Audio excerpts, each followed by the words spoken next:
get started.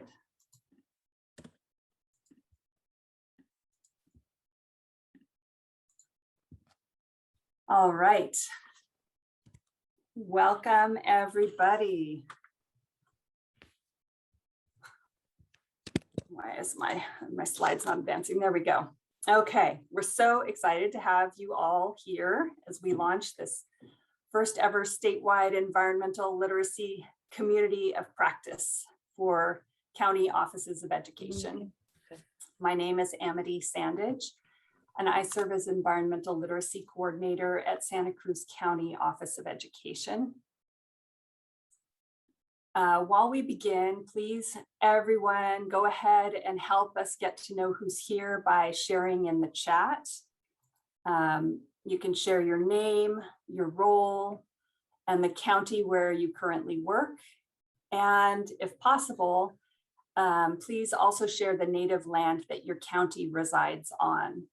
I live and work in the unceded territory of the Awaswas-speaking Yupi tribe, the Amamutsan tribal band, the descendants of indigenous peoples who were taken to missions Santa Cruz and San Juan Bautista during Spanish colonization of the Central Coast, are still here and working hard to restore traditional stewardship practices on these lands and heal from historical trauma. So I want to acknowledge their work, and you can all do the same. If you want to find out whose land you're on and you're not sure, you can go to the website on the slide, native-land.ca, and find out. This next slide is a great visual of who is here. You can see the orange counties who represent the counties that set this community of practice in motion, 10 of the counties in the state. And with you all here in yellow, we actually now have 40 of our 58 county offices joining in this work.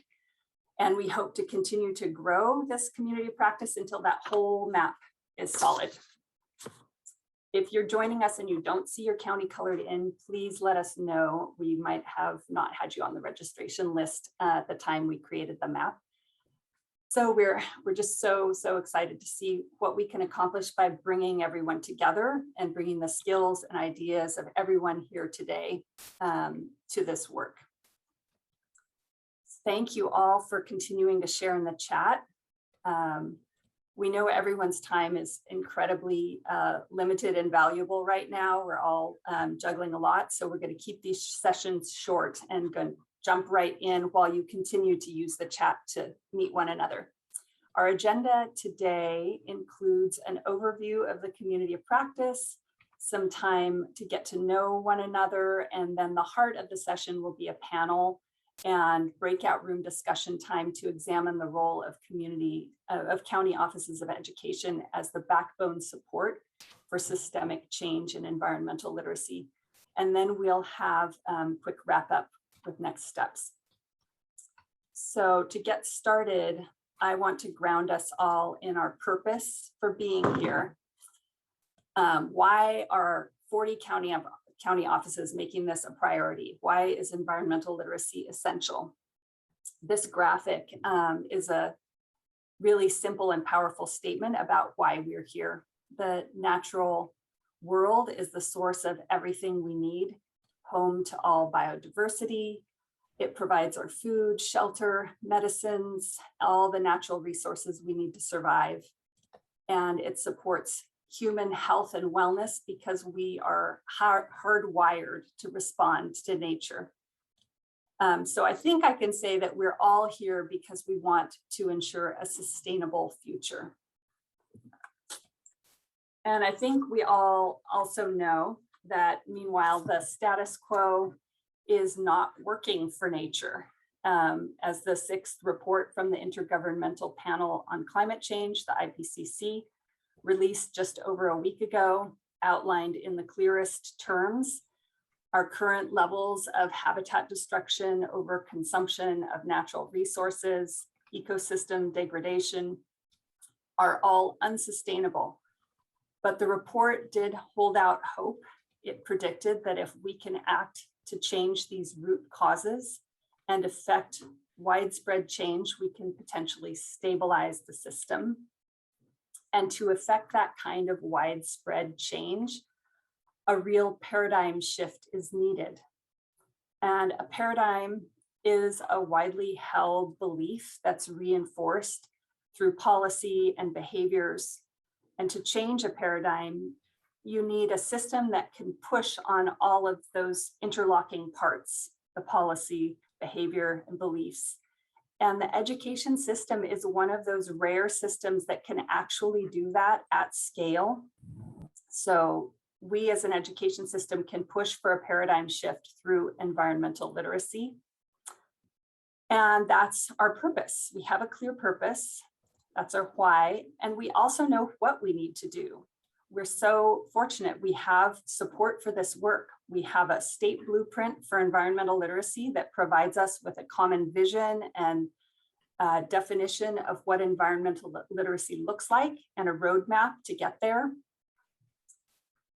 We have the environmental principles and concepts to help guide development of instructional programs. And we have a superintendent who's championing this work, who says, and I quote, "Environmental literacy is a key component of our children's education. And with it, students experience learning across core subjects in a way that supports academic achievement, equity of access and cultural relevance, and the health of our students and communities." So we want to take advantage of that support. And we also have the California Environmental Literacy Initiative, or CALI, as we love to call it, amplifying the message and supporting the development of new tools like this video, which I'm not going to play right now. You've probably seen it, but it's in the slides if you want to get to it later. And the webinar series that went along with the guiding document that was created, their call to action for education leaders. And so with all this support, we actually know what we need to do. And our main task is to figure out how do we do it? And the answer to that is we're going to do it together. And that's what we're here for right now, starting today. Our vision for this community of practice is that through our collective work, we can build all of our capacity to serve as the backbone for this paradigm shift, to support increased environmental and outdoor learning that truly reaches every student and engages them in solutions relevant to their communities, that we can all get better at helping districts develop environmental literacy plans, and that we can ensure that the work is touching all parts of the system, curriculum, campus, community, culture. And then also that we increase our capacity to become more sustainable with our own core institutions, within our own core institutions. So today, we're going to start off with this exploration of county offices of education as leaders in systemic change. And then in the months to come, we'll engage in this range of topics. We're really hoping to hear from all of you that you have work to share in these areas, and we'll integrate that into the events as we move through the year. And with that, I'm going to turn it over to Jennifer so we can actually start to get to know each other better and see who's here as we begin this work together. Thanks. Thanks, Amity. So we're going to take a little bit of time just to acknowledge each other and get to know each other, spend some time. Just a lot of you, that we appreciate the time you took to do your Meet Your Cohort slides. If you haven't had a chance to do that yet, just maybe take some time in the breakouts when you're with your small group. Just creating your slide if you can. So if I can have the next slide. So we're going to have you with that slide deck, and we'll put it in the chat in a second here. We're just going to break you out into random breakout rooms. And we want you to just quickly introduce yourselves, take about three minutes each, 2 to 3 minutes, and just say, you know, who you are, where you're from, but also why you're here, why you chose to sign up for this community practice. Think about also about some environmental issues that your own community is currently facing. And we all know, since we're in California, we're facing several very similar environmental issues. And think about also how the most marginalized communities in your area are being affected by those issues. So it's really important for us to have that lens of equity and communities that are being most affected by this. And then we're also going to put the link for the roster to make sure that you're there and that your contact information is correct, so that we can keep making sure we share these resources and slides with you. So we're going to make sure we put the slide deck in for you to make sure that you put your information in. And if you haven't, that's okay. Take some time to do that. And that's just kind of your meet your, oh, it's already there. Thank you. And then the roster will be put in there in a minute as well. So we're going to take some time to just chat for a little bit in the breakout rooms, and then we'll come back and continue on. So probably we'll be in those breakout rooms for about 10 minutes at the most, I think. So is Amy ready to send you off? Yes.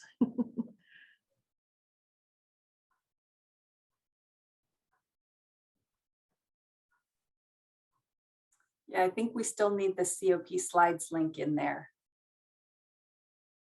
Oh, I'm seeing the roster only. link. Oh, yeah, let me throw it in. I had it ready and up and ready.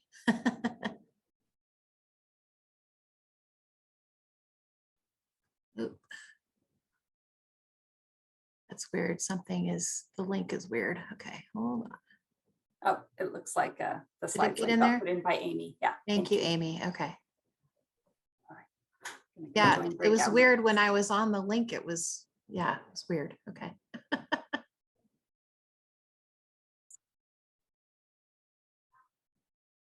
All right, off we go to breakout rooms. We can't hear you, Amy. Kirkan was going to stay here in case anyone needs redirected, and we can bounce to the rooms and make sure that they've got them. I don't know if people will know to go to the slides or not, which would kind of be a shame. Yeah, we can all make sure where we are at that we do that. And we'll come back gonna... in at 9:24. Okay. Yeah, thank you. Awesome. Well, I'm super excited to be here. I'm going to take over this next section. I'm Andrea Guyan. I'm the Environmental Literacy and Sustainability Coordinator at the San Mateo County Office of Ed. So just thrilled to have so many counties here. Our goal is to get all the counties here. So we're just really excited to have so many present. And I'm going to kick off this segment just sharing a little bit about what it means to bring systemic change in this way, and how our county offices can really lead change in their region. And when I took my role, I think we were the first county office in the state to really have a comprehensive environmental literacy initiative, but Santa Cruz was already well on their way to doing a lot of this work. And I remember it was like just Amity and I was like, hey, what should I do for my job? And so we spent a lot of time, just the two of us. So we're both very thrilled that here 5 years later or 4 years later, there's so many folks interested. It's great. So I just want to kick this off a little bit by thinking about how COE change initiatives for environmental literacy and sustainability really need to take into account the idea just of change in general. And so having an idea or having the concept of what change theories are and that you're bringing a change process to your region, I think is really important. And when we talk about change theories, oftentimes in our county, we talk about how there's like change theories that are about assessing the readiness for change. So we'll talk about that a little bit later, giving you all a chance to kind of self-identify how ready is your county to be talking about environmental challenges and climate change. And having a good sense of that before you bring anything to them is really important. I think another really critical thing is thinking through how to prepare, plan, and design a change initiative. So in the web quest, which I'll put in the chat box in just a second, we have a lot of different change theories that we use in San Mateo County to think through, like, what timeline are people ready for? Like, we use this little phrase, mild, medium, and spicy. Are they ready to go really fast, or they want to take it a little bit slower? Is there a lot of top-down buy-in for this work, or a lot of grassroots buy-in, or is it both? So just that kind of stuff really has informed the way we have made our change initiative. And really thinking through when we do systemic change and when we do like paradigm shifting change, because that's really what we're asking for here, that utilizing all three levers like policy changes, behavior changes, and cultural mindset changes probably need to be built into your initiative. So thinking about how can you support all of those things as you go through, and doing that at your own COE, but also in a way to support out the districts. And then the other one over here, change management, we really think a lot about what does it feel like to manage this change over time, and what are some of the phases that we go through. So we'll talk about this in a little bit, some of the phases that we've identified with the county offices that have been on the leading edge of this. We've started to see some common trends on how what the implementation has looked like in our counties. And then the last thing to think about is that this type of initiative really is considered disruptive still because it's so new still. And we're really disrupting the status quo way of doing things by saying like that you need to be more environmentally friendly, that you have to consider climate change. So that feels very disruptive to people. So thinking through like the capacities of being a disruptive change maker, or thinking about how change making happens in a disruptive way. All those things can be really helpful when you're trying to bring this initiative to your county and to help make it more systemic, and not just something that happens just like as a one-off on the side. So that's just a little introduction to change theory. Amanda, you can go to the next slide. So the general implementation stages that we've seen in some of our counties that are doing this is that it really starts with gaining buy-in and having some emerging efforts. And many COEs have seen that happen in their area. And then it moves into assessing, planning, having some strategic implementation. And then the last phase is systemic, sustainable implementation. But I just want to put out here that the phases are really fluid. Like you might find in your county that you've been doing something like residential outdoor ed or having like day field trip programs for many, many years. So that's already well into systemic, sustainable implementation.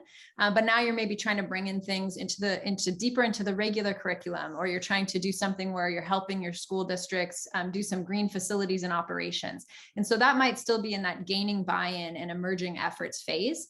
And it could be that you start to progress really far on something, like in your county, maybe a zero waste initiative really takes hold. And that one is like moving well into assessing and planning or into sustainable implementation, but something like school gardens or water conservation or other topics might be just gaining buy-in. So it's definitely fluid, but a little bit of action, like taking action in small places, can really go a long way to reinforce buy-in and move forward that whole school sustainability effort that we're really looking for. And the buy-in phase is absolutely crucial. If you don't have that buy-in, it's really hard to move into the other phases effectively. So we're going to now go to talking about two different counties that have done some of that. So I think I'll turn this over to Amy to introduce this segment. Hi there, everyone. My name is Amy Frame, and I'm the K-12 program manager at 10 Strands.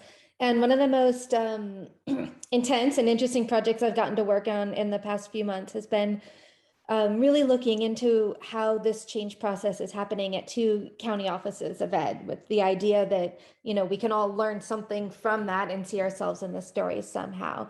So the first case study is actually about San Mateo County Office of Ed, and that's you, Andrea. Can you just tell us a little bit more about some of the key moments for you when it came to buy-in and your emerging efforts? Yeah, I think so. For me, when I took this role, our former county superintendent, she's on the left, Ann Campbell, she was really interested in launching this. And it actually was due to 10 Strands launching a teacher professional development program in our county based around the blueprint for environmental literacy and the environmental principles and concepts. And so she bought into this because she saw how much energy and excitement was in the room from teachers. And so she engaged like a pretty lengthy design process with folks from our county office and community-based partners to really think about what would it look like to expand beyond residential outdoor ed and one teacher professional development program. She was interested in figuring out how can we do more. So her process of getting buy-in from all these different folks from the county and really hearing their opinions about it was really critical. And that led her to hiring me, but hiring an environmental literacy coordinator to really take this work on. So that was exciting to see how her process came about from the top, but that it also included that kind of grassroots conversation from all these different agencies and people within the system. And then she retired. And so we have a new county superintendent now who's on the right, Nancy McGee. The other thing, though, that I would say that helped us with buy-in is that we had the teacher professional development program, but we also launched 2 other capacity building programs. So one for administrators and then one for youth. And so all 3 of those programs together have been absolutely critical to building momentum and gaining that buy-in in all of our different districts, because we've trained up all these champions now at the local level in the districts who really can speak the language of environmental literacy, who can be climate leaders, and who can lead community impact projects in their area. And so that has built buy-in for each district. So now we're able to move into the next phase in the districts now with assessment and planning and systemic implementation. Great. Some people might be wondering, what exactly does an environmental literacy coordinator do? So can you tell us a little bit more about what you did when it came to like assessing, planning, and strategic implementation of these initiatives? Yeah, so we run our capacity building program. So that's kind of like already happening. And we also run a number of networks to help different organizations network together and get connected better to the districts. But what it really looks like to assess and plan and implement is the first thing that we needed to do at our county office was really like know that we are walking the talk of sustainability. So we did an assessment of our own facilities and our own programs to see, are we embedding environmental literacy? And we use the Green Ribbon framework for that, which is a great framework that I recommend to everybody. But it really helped us get a sense of like, are we even doing this ourselves? And we found out that we're not doing it so great ourselves. And so that was important just internally to do that. And then we've used the Green Ribbon tool, but we've also built out our own baseline assessment that brings in a few other frameworks for this work. We built out our own assessment tool that we can now use with different districts. So we've provided technical assistance to different districts to either utilize the Green Ribbon framework to do a baseline assessment and then build out a strategic plan, or our own baseline assessment process as well. So we're just kind of at the beginning of doing that work in the last 1.5 years, and really being able to help our districts like manage that process.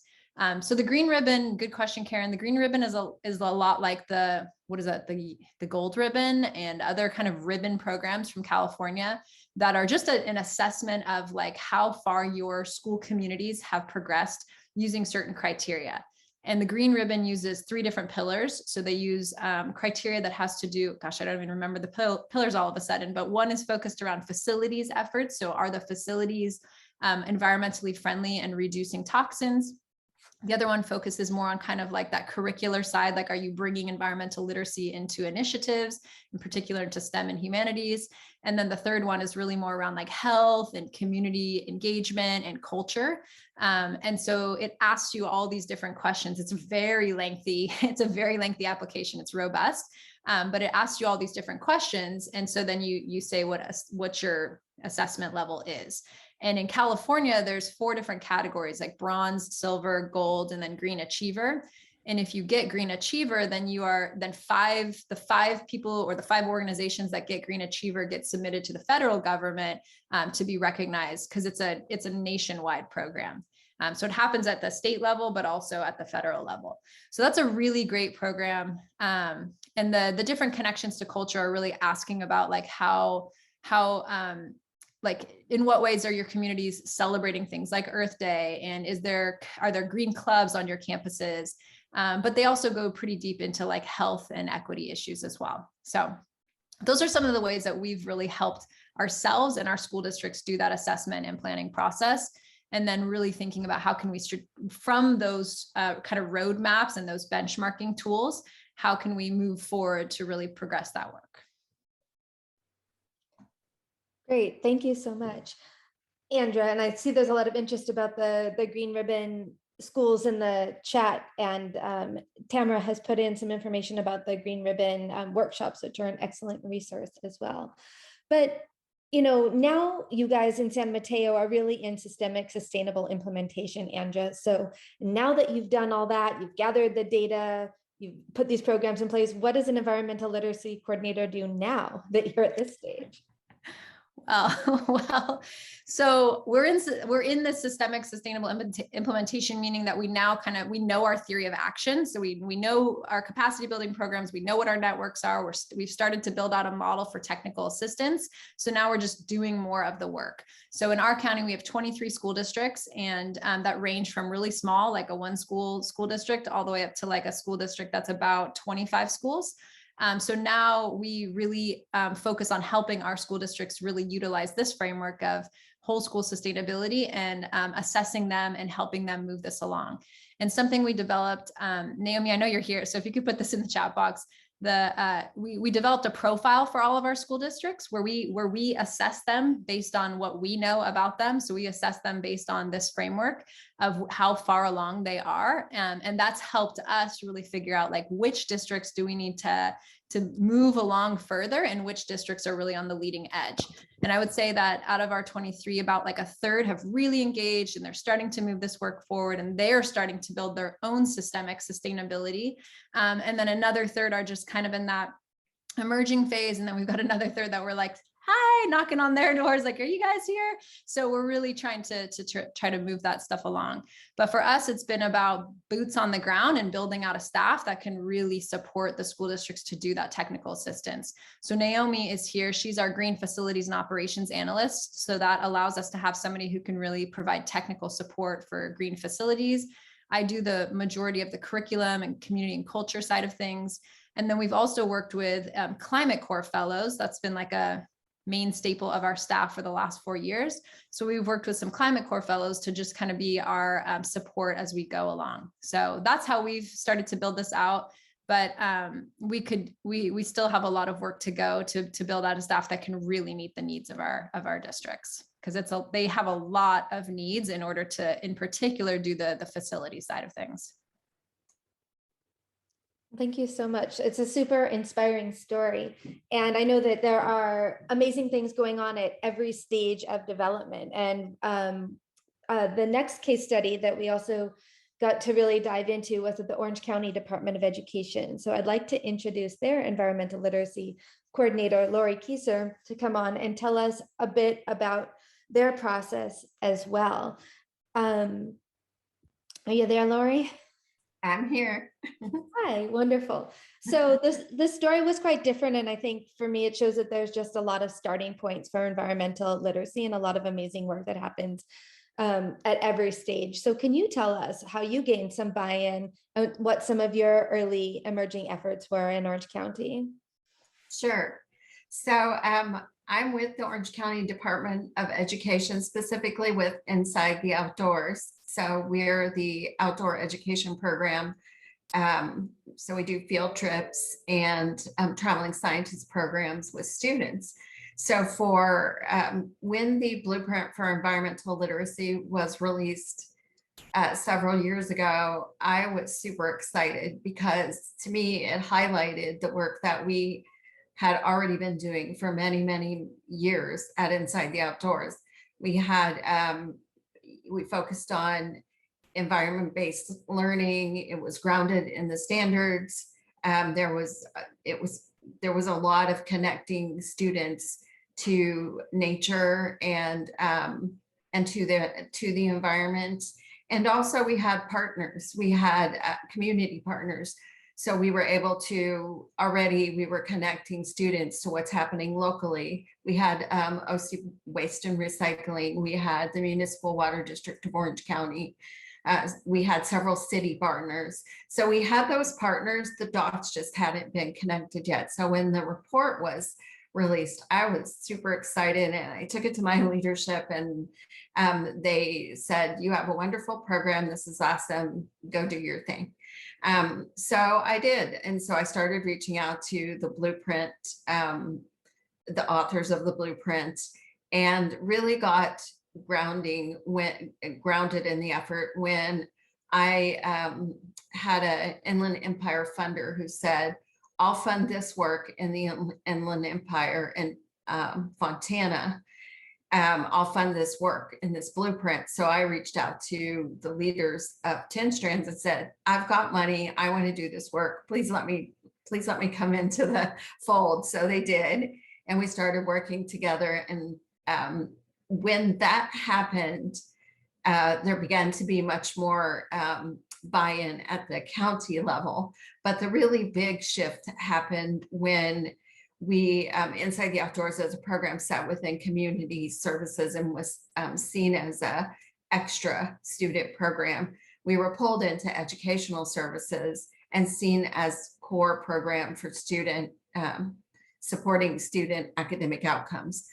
At that point in time, Holly Steele became the administrator of our program, and it really shifted everything. There was always belief in the work, but this really gave it validity. So once Holly came into, was overseeing the program and saw this work, she believes in the bigger effort of this should be an integrated approach. She started pulling together other teams at OCD within educational services who also believed in it. So that's where the buy-in started and some of the emerging efforts happened. And then COVID hit. So I'll stop there and see if you have anything else you want to ask, Amy. Well, it really seems there were setbacks that you guys had because of COVID and some other issues that you guys faced down there, but it really seems to me that OCD is stepping into that third stage of assessing and planning and strategic implementation. So can you tell us a little bit more about that process? Sure.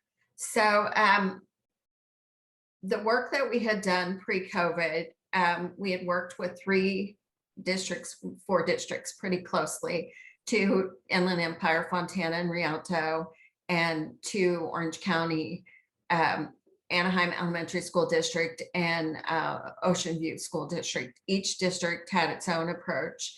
So as a county office of ed, we were really looking at how do we understand what's happening, what is the need, and how can we plan for that?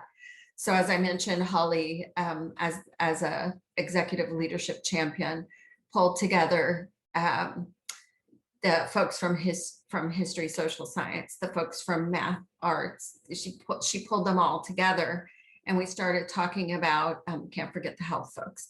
So she pulled us all together and we started talking about where does this fit? The other thing that's happening at the Orange County Department of Ed is really looking at the how does what we're doing for environmental literacy support both the MTSS pillars, but also the LCAP priorities. And so we, as a team internally, we were looking at aligning those priorities. And at the same time, the County Office of Ed group put together a document, the call to action, that helped us articulate that, in fact, this does support environmental literacy. So we moved into that assess plan. So we moved from buy-in and emerging to assess, plan, and strategic implementation, because it made sense with how it supported the outcomes that Orange County Department of Education has set as priorities, our goals. And so where we're at now is during COVID, and we also had a home site, an environmental education home site, Rancho Señado, that burned in a wildfire. So this past year and a half has been a real challenge, but it's also been an opportunity because our partnerships have become much closer with internally, but also externally. We also just recently did a review of our curriculum because we look at our Inside the Outdoors is sitting in the in-between space that bridges the gap between formal and non-formal. And so, formal and informal. So we did a planning session to really look at where we sat in that in-between space. And externally, we're going to do a county-wide landscape analysis to look at what are the district's needs, where are they at with regard to this, with environmental literacy, and how can we best support. We're also internally doing that sort of growth and work together to look at us as a team. We have expanded learning is on the call today.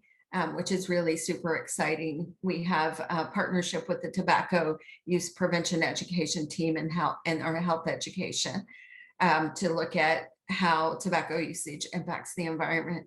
We're doing a partnership with special education. So it's really looking at, as an organization, how can we approach this holistically so that we can then in turn support our districts holistically.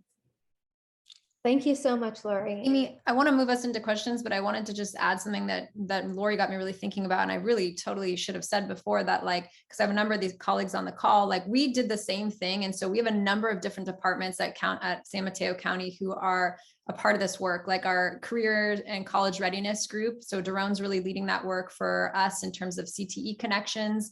Our civics, we have a civics engagement initiative. And so Gwen Lee is really leading that work for history, social studies connections. And then we've got some other folks in our like health and well-being area that are really doing this from like a trauma-informed practice lens as well. So we're really seeing it build out across our, in terms of a capacity that all the different coordinators and directors have at our county office as well. So it's exciting to see that happening in Orange County too.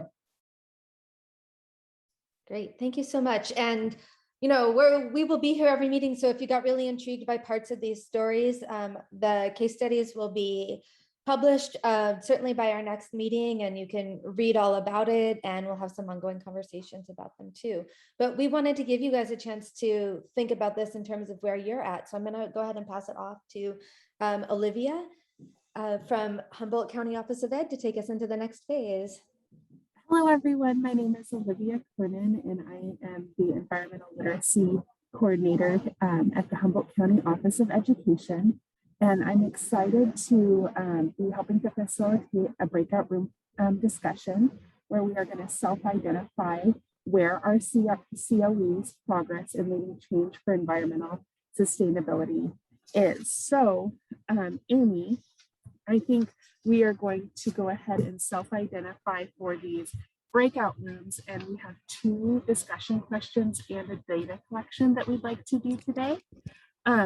And so the first question is, how equipped is your COE's environmental literacy and sustainability program to support each of these areas in the districts you serve? And we're going to be looking at the areas that Lori and Andrea talked about: campus, curriculum, and community and culture.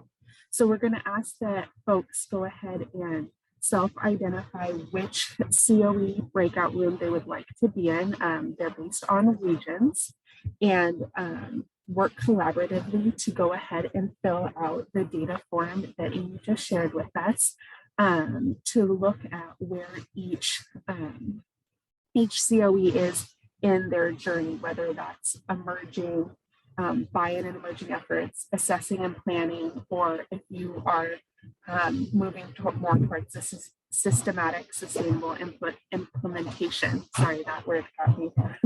And then our second question, we'll just move organically into it, is where do you see the connection to equity and inclusion efforts in going on in your county? So the first question, again, will be include data collection, and then we'll just move organically into the second question around equity. So I hope you guys have a wonderful discussion, and I can't wait to collaborate with you more. Great. And you'll notice in the breakout rooms, each of the 11 successor regions are there, if we could put that back up. But also, if there are a lot of people from your county office of ed, I made you your own room. And if you want your own room for another reason, just go ahead and let us know in the chat, or take one of the extra rooms that is on here. Otherwise, we'll see you back here in about 10 minutes. Here you go. So hi again. I realize I didn't tell you all who I am. I'm Jen Much. I'm science coordinator at Santa Clara County Office of Ed. So I didn't say that earlier, but we're really happy that you had that time to talk in your regions or your counties. And it just is a thinking about things that are happening and what could be happening. And this is a living document. Please, don't feel like you had to fill it all out today if you didn't get a chance to do that. And it'll just continue through our community practice and just inform the work that we do throughout these months together. So I just wanted to keep that in mind. But in closing, we just wanted to share with you an optimistic closing, which is something that I've been learning about lately, is just kind of thinking about positive aspects of the work we're doing. So just think about in your own county, what is one small thing that makes you hopeful about environmental literacy?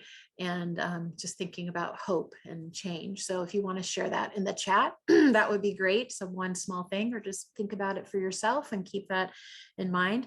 We're also going to provide a quick feedback form for you to do. So we'll put that in the chat. If someone other than me can do that right now, that'd be great. And it's just an exit ticket, kind of, again, reflecting on just the dialogue you just had. So thinking about the different things that are happening in your county with environmental literacy and what kind of, where you are in the range of the work that you're doing. So that would be really helpful. And so some people are putting some hopes in the chat. That's really great. Just really good to think about, you know, it's not all doom and gloom. There is some hope moving forward, and we want to, you know, support our students in that work. So next slide, please. So again, we shared this with you in the very beginning. These are the dates for our next community of practice meetings. So hopefully these are all on your calendars. We know that some of you won't be able to come to all of them. That's fine. We know there's lots of other things happening in our county offices and things that we have to be pulled to. So, but we hope that you can come and join us with all of them. So next meeting next month will be about facilitating community-based partnerships. So that's really important, as you heard from Andrea and Lori in their county offices. Building those partnerships is really important. And we do have a few folks that are here that are community partners. And then I'm going to ask you to invite some community partners to come to that. In December, we're going to talk about curriculum, professional learning. We're going to, February, talk about sustainable facilities, climate resilient campuses, outdoor learning. In April, we'll talk about funding. That's the big chunk of what we do, is getting funded, right, to help us with this work. And then in June, talk about youth and parent engagement. And again, if you haven't registered for these sessions, please do so. We weren't able to do automatic for all the sessions, so apologize for that. And next slide, please.